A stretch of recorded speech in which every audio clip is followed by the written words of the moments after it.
The following steps will guide you on how to enter in a new employee into the Payroll for Free system. On the left-hand side, you will see a menu item labeled Payroll. Click on the menu item Payroll. The menu will appear Normal Processing Reports Company File Maintenance. Under Company File Maintenance is a menu option Employee Setup. Click on Employee Setup and you will see additional menu options. Click on the menu option Employees. This will bring you to a screen of your employee master. It will list any employees that you have already set up in the system. To add a new employee, over on the right-hand side, click the New button. A screen will appear that will allow you to enter in the employee's information. Any field that has an asterisk beside it is required. Employee ID, you will assign your new employee an ID number. Enter in the employee's first name. Enter in the employee's last name. Gender is not required but is highly recommended, and you can click on the magnifying glass that will pull up this interactive window and you can select your gender. Social Security number is required. Date of birth is not required, but if you have that, again, it is strongly recommended that you enter it in.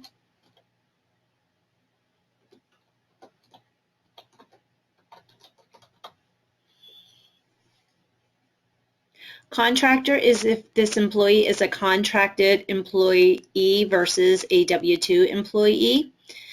Normal W-2 employees, you would just let this default to no. Enter in your address.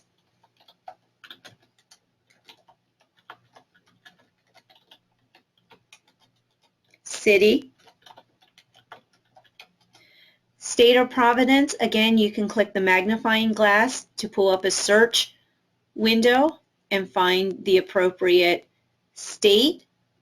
Once you find your state, highlight it and you can either double click on the state or click select. Zip code, you will enter in either the 5-digit zip code or the 9-digit zip code. Under payment settings, employment, this determines whether or not your employee is a full-time or a part-time employee. Date hired, of course, is the hire date. You can hit the magnifying glass to pull up an interactive calendar, or you can just enter in the hire date. Last hire date, the system will auto-populate with the hire date. Employee type, again, click the magnifying glass to pull up a list of options. Default means your employee is active, or terminated means your employee is terminated. So you can double click on the default. And the F99 corresponds with the contractor option over here. If this is a contracted employee and you want to enter in a 1099 for this employee, you would click yes. Otherwise, it would default to no, indicating a W-2 would be processed at the end of the year for this employee. Default department, again, you can click the magnifying glass, select which department. You could have one department or multiple. Again, select the department that corresponds with this employee. After the department is entered, you will click the button Save and go to withholding information.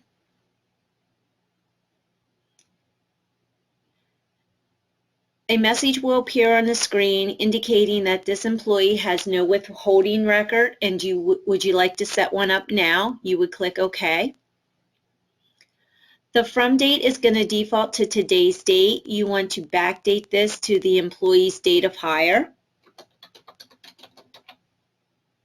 Pay period is going to indicate how you have your system set up as far as your payroll cycles. Are you processing weekly, bi-weekly, semi-monthly, or monthly? Type, is this employee an hourly or a salaried employee? Down on the lower portion of the screen will indicate the employee taxes. Any tax that has a check mark, a green check mark beside, indicates that this tax is activated and in effect for this employee. For your FIT, your federal income tax, under status, click to assign. This way you can assign what the status is for this employee based on their W-4 information. Is the employee claiming married, single, or exempt? Select. Allowances, if there is a dash in there, you do not have to fill out anything. If the allowance is blank, you have to indicate how many allowances for this tax. If the employee would like to withhold additional amount for this tax, you would enter the amount under this additional withholding column. If they would like to withhold an additional $10 for this tax, you would just enter in the amount. Under the Ohio state tax, again, you need to select the status based on their W-4 and number of allowances. Then at the bottom, the employer taxes, again, anyone that has a green check mark beside indicates that this is an active tax for this employee. FUI, federal unemployment, again, indicates that you need to assign a status, so you would double click until you would see this down arrow and then select all other.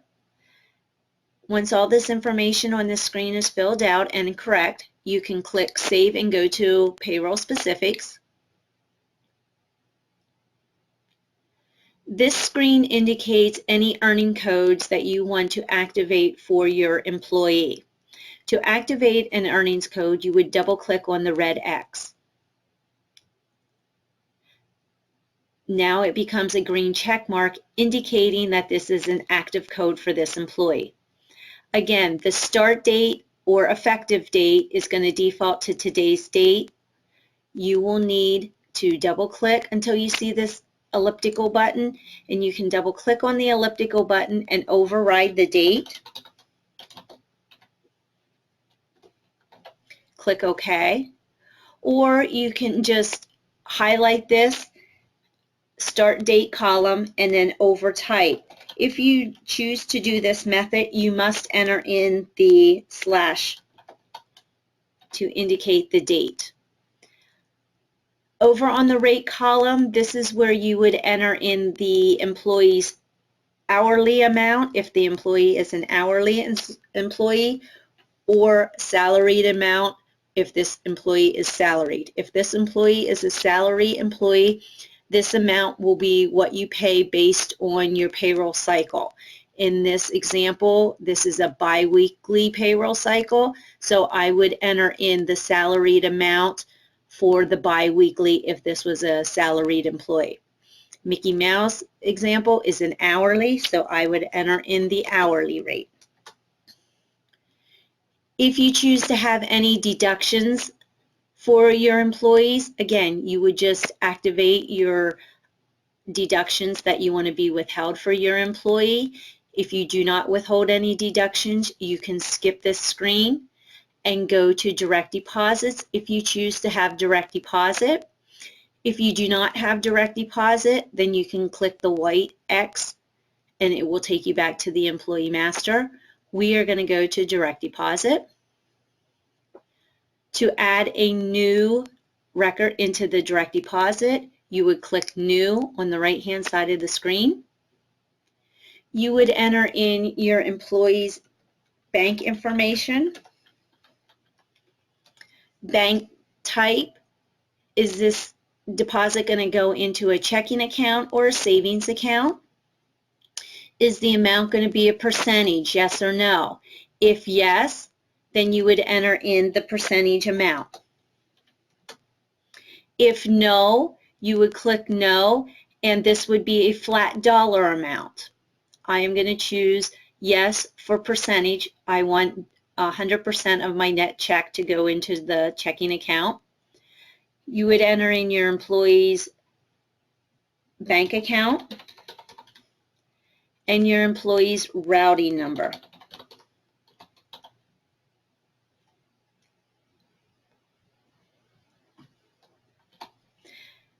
and you would click Accept.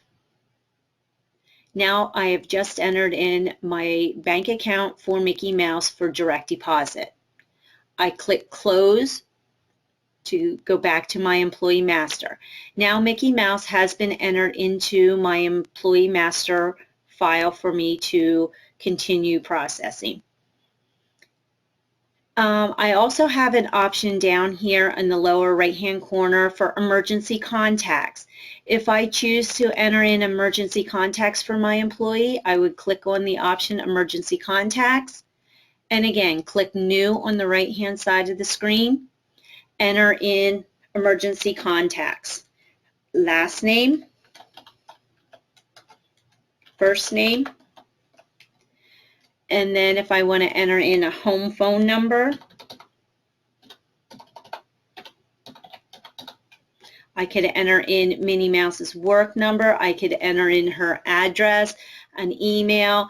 Note, that's where I can put in what the relationship is. And again, I click Accept. It saves that record. So now I have listed emergency contacts. I click Close. Again, this is not required. It's just an additional option for you. This completes the setup of a new employee.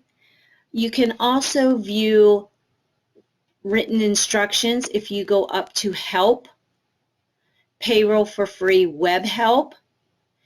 You can see there is a PDF listed out here for directions on setting up a new employee also.